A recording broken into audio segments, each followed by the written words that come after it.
26화 절언. 일반적으로 딸을 둔 아빠들은 딸이 남자친구가 생기면 기분이 나빠진다고 한다.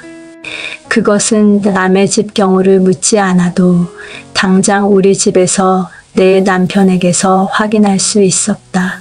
우리 딸이 대학생이 되니 남학생에게 데이트 신청을 받기도 하고 남학생이 우리 딸 눈치 못 채게 수작을 부리는 것이 내 눈에는 다 보여도 나는 모두 귀엽게만 느껴지는 것이다.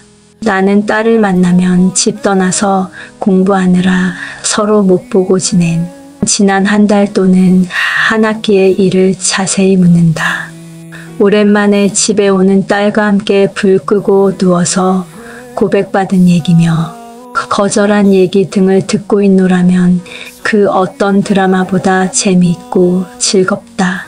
우리 딸은 처음에는 깐깐한 엄마에게 단속이라도 당할까봐 입을 꾹 다물었다가 이제는 내 마음을 알고 자세히 얘기해주고 같이 웃는다.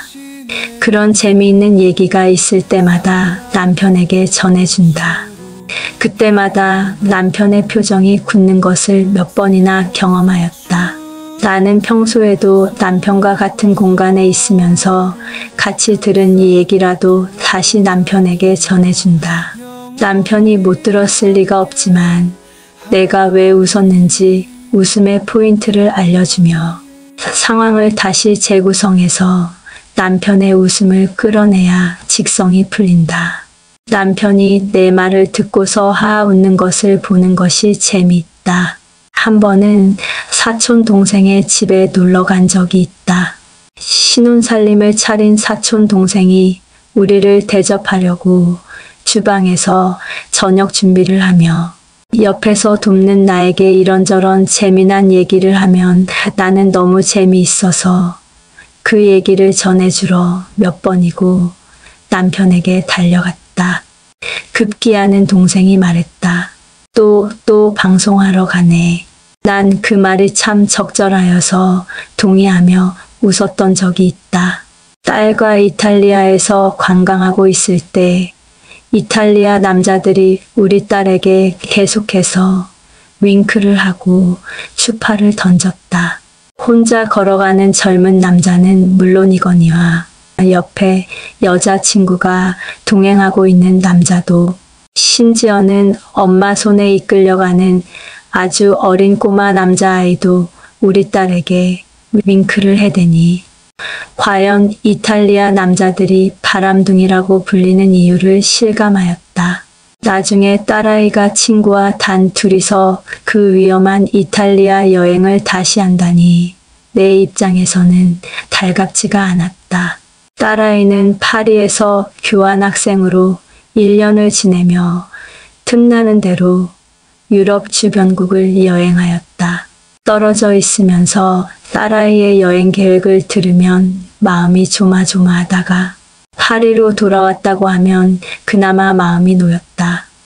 어차피 파리에 있는 것도 물가에 내놓은 어린아이처럼 마음이 쓰였는데 잊을만 하면 또 어디로 갈 거라고 하니 딸 자식은 애물단지라는 생각이 들었다.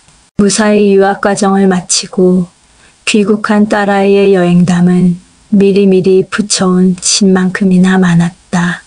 1년 만에 귀국한 우리 딸은 1년 전에 비해 통통하였다. 그러나 어딘지 모르게 자신감이 넘치고 밝아지고 야무지게 변했다. 말하는 것을 들어보니 또한 보통이 아니었다. 중간에 이사도 한 번 했고 학기를 마치고 돌아올 때는 여행을 주로 다니기 위해 짐을 모두 한국으로 붙이고 방을 뺀 후 마지막 짐은 택배비를 아끼려고 민박집에 맡겼다고 하였다. 다시 며칠 묵을 것을 약속하고 한 달 가까이 맡겨놓았다고 하니 부침성 있는 행동을 해낸 무용담을 듣는 내내 놀랍고 기특하였다. 딸의 짐을 정리하는데 못 보던 원피스가 있어서 물어보았더니 터키에서 샀노라고 하였다. 여행지마다 인증사진을 보내줬지만 그 사진들 속에서도 없었던 원피스였다. 주로 긴 진 바지와 헐렁한 티셔츠를 입고 운동화를 신고 다녔다고 하였다. 터키에서 남아프리카 공화국에서 온 한 부인과 일정이 겹쳐서 3일째에는 서로 반가워하며 같이 다녔다고 하였다. 그때 그 원피스를 발견한 그 할머니가 우리 딸에게 정말 잘 어울리겠다고 권해서 마지못해 샀으니 입으라고 해서 그날 하루는 그 원피스를 입고 여행을 했더니 남자들이 자꾸 따라왔다고 했다. 어떤 남자는 남자친구가 있는지 물어보더란다. 그래서 있다고 했더란다. 거기까지 듣고 내가 물었다. 잘했네. 그래서 돌아갔겠네? 그러자 딸이 대답했다. 그렇다고 그냥 가면 남자가 아니지. 이렇게 대답하는 딸은 이제 더 이상 예전에 내가 생각하는 어린아이가 아니었다. 너무나 많이 커서 돌아온 것이다. 한 번은 우리 딸의 친구와 이탈리아를 여행하다가 생긴 일이다. 나와 이미 한 번 둘러보았던 길이라서 본인은 앞서서 걸어가고 있었다고 하였다. 몇 걸음 뒤에 따라오던 친구가 보이지 않아 우리 딸은 친구를 찾으러 다시 되돌아가 보았다고 하였다. 우리 딸의 친구는 남자 2명에게 한 팔씩 팔찌가 채워진 채 붙잡혀 있었단다. 딸의 말로는 그 팔찌는 빨리 풀 수 없는 팔찌라. 그들이 채우지 않도록 팔을 휘젓지 않고 걸어야 한다고 하였다. 그런데 그 친구는 한 팔도 아닌 2팔이나 붙잡혀서 10유로면 될 것을 각각 30유로씩 낼 것을 강요당한 채 겁먹고 있더라는 것이다.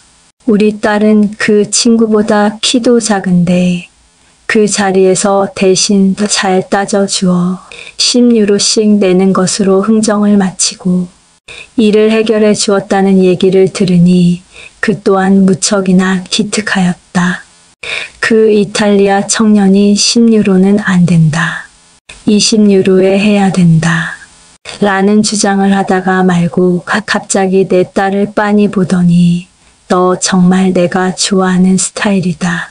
너 어느 나라 사람이냐? 차 한잔만 하자며 장사하다 말고 데이트 신청을 하였다는 것이다. 우리 딸은 우리는 한국 사람이며 이곳에 관광 왔고 아직 봐야 할 곳이 많고 바빠서 너와 차 못 마신다. 라는 대답으로 물리쳤다며 자기는 외국에서도 어필되는 외모라고 너스레를 떠는 모양새도 정말 낯설 만큼 많이 커버린 느낌을 주었다.